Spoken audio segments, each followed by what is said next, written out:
Hello friends, welcome to my channel. आज हम बात करेंगे परिवर्तनी एकादशी के व्रत कथा के बारे में। यह एकादशी भाद्रपद शुक्ल पक्ष में आती है। आज की तिथि है 3 सितंबर 2025 बुधवार।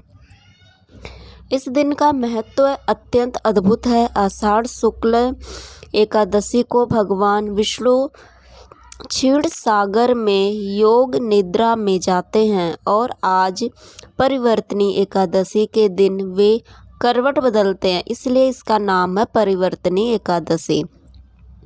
जो भक्त आज श्रद्धा पूर्वक उपवास करता है वह सभी पापों से मुक्त होकर मोक्ष को प्राप्त करता है। आइए इस पावन अवसर पर हम सभी भगवान विष्णु का स्मरण करेंगे और इस कथा का श्रवण करेंगे।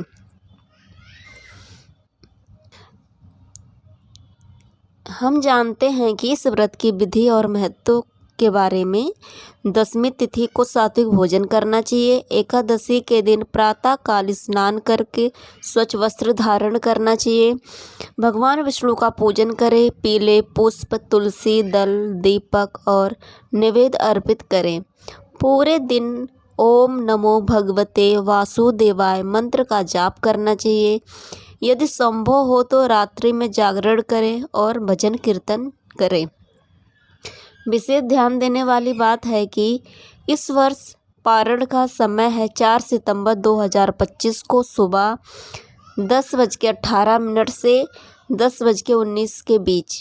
जो व्यक्ति इस विधि से व्रत करता है उसे अनंत पुण्य की प्राप्ति होती है। अब सुनिए परिवर्तनी एकादशी की पौराणिक कथा के बारे। महाभारत में वर्णन आता है कि धर्मराज युधिष्ठिर ने भगवान कृष्ण से पूछा, हे माधव, कृपया बताइए भाद्रपद शुक्ल पक्ष की एकादशी का क्या नाम है, उसका क्या महत्व है। तब भगवान श्री कृष्ण ने उत्तर दिया, हे धर्मराज, यह एकादशी सभी पापों का नाश करने वाली है और मोक्ष प्रदान करने वाली है। इसका नाम है परिवर्तनी एकादशी। इस दिन भगवान विष्णु योग निद्रा में करवट बदलते हैं। इस व्रत को करने वाला भक्त सभी पापों से मुक्त होकर विष्णु धाम को प्राप्त होता है। अब सुनिए इसका ये प्रसिद्ध प्रसंग। त्रेता युग में असुर राज बलि बड़े पराक्रमी और दानी राजा थे। उन्होंने अपने यज्ञ और तप से तीनों लोकों पर अधिकार कर लिया। देवता भयभीत होकर भगवान विष्णु की शरण में पहुँचे। फिर भगवान ने वामन अवतार धारण किया, एक छोटे से वटुक ब्राह्मण के रूप में।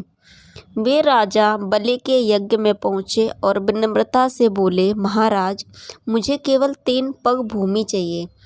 राजा बलि हंस पड़े और बोले, हे ब्राह्मण, आप जैसा नन्हा सा बालक मुझसे इतना छोटा सा दान मांग रहा है। आप चाहें तो स्वर्ण रत्न, हाथी, घोड़े, राज कुछ भी मांग सकते हैं। पर वामन देव मुस्कुराए और बोले, महाराज, मुझे केवल 3 पग भूमि ही चाहिए। राजा बलि ने वचन दे दिया। तभी भगवान वामन ने अपना विराट रूप धारण कर लिया। एक पग में उन्होंने धरती नाप ली, दूसरे पग में आकाश। अब तीसरे पग के लिए स्थान ही नहीं बचा। राजा बलि ने समझ लिया कि ये कोई साधारण बालक नहीं है, स्वयं भगवान विष्णु हैं। उन्होंने विनम्र होकर अपना शीश झुकाया और बोले, प्रभु, तीसरा पग मेरे सर पर रख दीजिए। भगवान प्रसन्न हुए और बोले, हे बलि, अब तुम पाताल लोक में निवास करोगे और वहाँ के राजा कहलाओगे। पर चिंता मत करो, मेरी कृपा सदैव तुम पर बनी रहेगी। तभी से इस एकादशी को वामन एकादशी भी कहा जाता है और परिवर्तनी एकादशी भी कहा जाता है।